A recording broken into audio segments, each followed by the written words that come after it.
Hi everyone, I'm Nancy. And I'm Stephanie. And if you enjoy our show, please like and subscribe. Today we're going to do a reaction video because they're so much fun to do, especially when Stephanie doesn't know they're coming. Yes. We've all established that Meghan Markle is one of the biggest liars on the planet, if not the biggest liar on the planet. I mean, you can lie, you can be a narcissist, you can be a Jussie Smollett, it's fine. But when you do things to ruin people's reputation and damage a family, that's where I draw the line. You say you were surprised about the skin tone conversation. Were you surprised that that would be true inside the palace, or were you surprised they were telling you about it? I was surprised that they were telling me about it.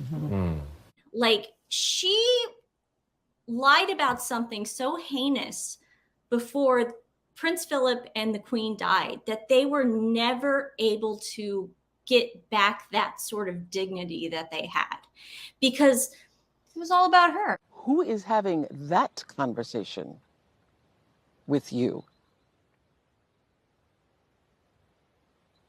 Of course, I'm bringing up the racism accusations. And it's always in the back of my head because I'm just thinking, like, they really thought that they could get away with saying, we never said that. We never said that on Oprah. Did you leave the country because of racism? It was a large part of it. But I found a video of Meghan from 2012. You know, a couple years ago, I heard someone call my mom the N-word. That's Meghan Markle speaking candidly about her own experience with racism in a 2012 campaign that's resurfaced in the wake of George Floyd's death.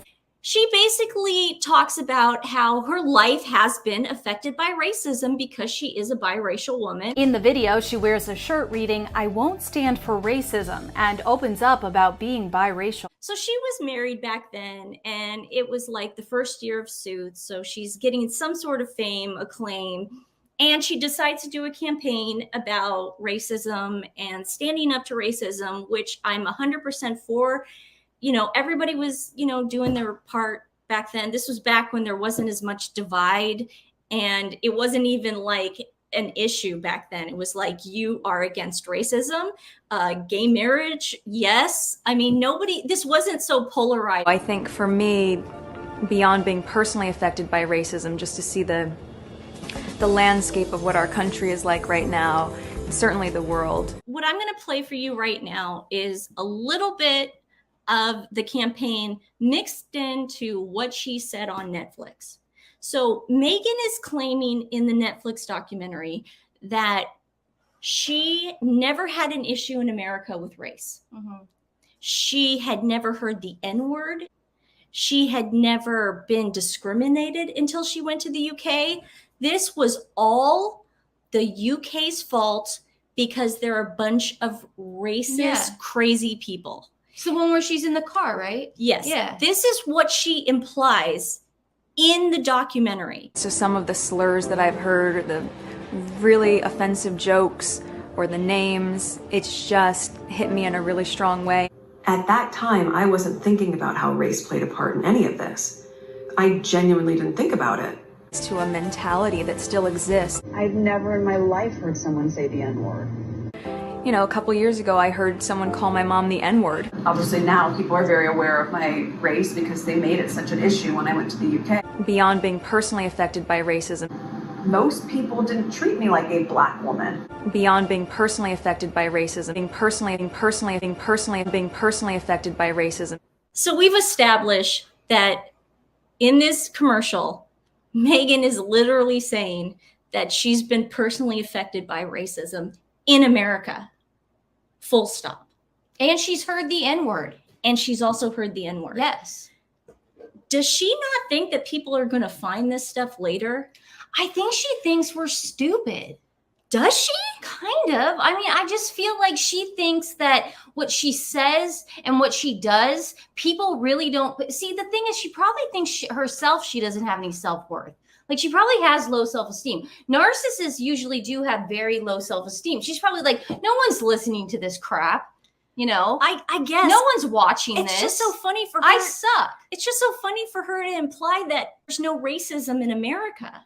Like she's just like, I've never been treated like a black woman in America. Like they just don't treat you like that. But and then you go to the UK. Yeah. I mean, it's crazy. So let's go through this. Some of the slurs that I've heard, the really offensive jokes. Okay, so she's heard slurs, she's heard jokes. Or the names, it's just hit me in a really strong way. At that time, I wasn't thinking about how race played a part in any of this. I genuinely didn't think about it. So she's now saying years later, after she visited racist merry old England, she went there. I don't know what racism is. So she's either profiting off racism in 2012, which is what I believe. Of course. And I told you when the Suits thing came out and the father was black, that's when she started profiting and marketing her own self being biracial. Yeah. And we all know it. We're not stupid. No, I know. Until 2012, that's when she made that video, right? Yeah. Yeah. Okay. It's to a mentality that still exists. Okay, so she's saying there's still a mentality that exists in America. Yeah. Okay. When it comes to racism. I've never in my life heard someone say the N-word. You know, a couple years ago, I heard someone call my mom the N-word. You know what's creepy? When she's saying it, Yeah. like, which one's the truth? I know. You know, that's what's scary about narcissists. It's like they make up these tall tales and then you go, wait, do you think she's heard her mom being called the N-word? And she's not even a good actress. No. Okay. No. Well, you could definitely tell in the 2012 video. Oh, she's going, lying. yeah, it's the body language. And no, too. her going like this. Yeah. And talk when she's like, well, I go like this. And then I went and I heard the Dude, you're going to hit me. No, man. I know, but that's what she does. Yeah. It really drives me crazy. Obviously now people are very aware of my race because they made it such an issue when I went to the UK. So they made it only an issue when she went to the UK. Now, granted, she forgets that hunting Harry a year before she met him, supposedly. Yeah, how many times do you think she's been to the Soho house in London? Beyond being personally affected by racism. Most people didn't treat me like a black woman. So she's saying in 2012, she was personally affected by racism. And in this Netflix crap, she's saying that nobody ever treated her like a black woman. Why'd she put black woman in quotes? Because she's look at her face here. I mean, she's milking it. Well, it's not that. She looks unstable. Look at the whites of her eyes. She does look unstable. Well, if you see the whites in people's eyes, they're out of their mind. Yeah. Beyond being personally affected by racism, being personally affected by racism. She's a crackpot. I mean, Yeah, I don't even know. She needs to get off the crack pipe. Well, this is what drove me crazy. Now, for them to then make this Netflix documentary, talk to Oprah, do all this stuff. There was also an article that I found that she wrote in 2015. Okay. 2015, this a year before. Suits is 2015, she wrote an essay for Elle magazine. Now, I'm not going to subject you to the whole thing because it is beyond boring, guys. I'm telling you, but I will read a couple excerpts that I'll put up on the screen for you. And I found this really interesting too, because she's saying that she never experienced racism until she went to the UK.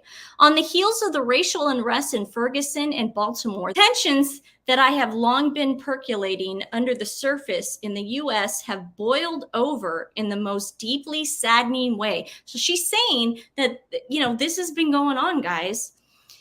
And as a biracial woman, I watch in horror as both sides of the culture define as my own become victims of spin in the media, perpetrating stereotypes and reminding us that the states have perhaps only placed bandages over the problems that have never healed to the root. So in 2015, when she wrote that op-ed, she had to write that op-ed because she was stalking Harry at the same time. Well, that's what I think was going on. Okay, if you're on a TV show and this is the biggest thing you've ever done, and this is the most attention you've ever had, don't you think that you're going to write op-eds like this to get even more attention? I agree with you. This just proves that this was her mission the entire time. And whoever the powers that be were behind her was like, we're going to go after the royal family. We're going to go after them for racism. Thank God on Suits, your dad was black. Okay. Like, thank God. Well, she writes about that. And this is also a girl that now says that she only gets attacked on Twitter now because she joined the royal family. That's not true. Show me the tweets. Happened during Suits. Yeah. I remember the tweets when that first episode of the Zane family aired. They ran the gamut from, why would they make her dad black? She's not black, to, ooh, she's black. I used to think she was hot. The latter was blocked and reported. The reaction was unexpected, but speaks of the undercurrent of racism that is so prevalent, especially within America. So she's basically saying, like, America is still a super racist country. Yeah. That's what she's saying. Thank you, Meghan. Because I'm just trying to say, because you and I have been overseas, and again, I can't speak from experience, and I'm not going to talk about this, but when we were younger, we would always come back to America and wonder why there weren't more interracial couples, because in I think the first time I ever saw in Italy, and I have to be honest, I think the first time I ever saw an interracial couple was when I was 5 years old on a train in London. Yeah. I think that's when and I just remember, because it wasn't something that we would see, but we also live in a very, Portland is very segregated. Read about it. And we're not that progressive. Yeah, guys. no, we're not. So, but I hear what you're saying. What she went through is just from this character, the Zane family, and her. What was her character's name? Rachel Zane. Rachel Zane. Yeah. Rachel Zane. This is her. And again, narcissists is what they do. They take over people's personality, characters. Yeah. She was being Rachel Zane at that moment. She wasn't being. Who is Meghan Markle? I know. Who is she? Harry goes on to that Tom Bradbury, whatever the heck his name is, and he does this. I thought he did. In the Oprah interview, you accuse members of your family of racism. You don't even. Well, the British press said that. Right. Did Meghan ever mention that they're racist?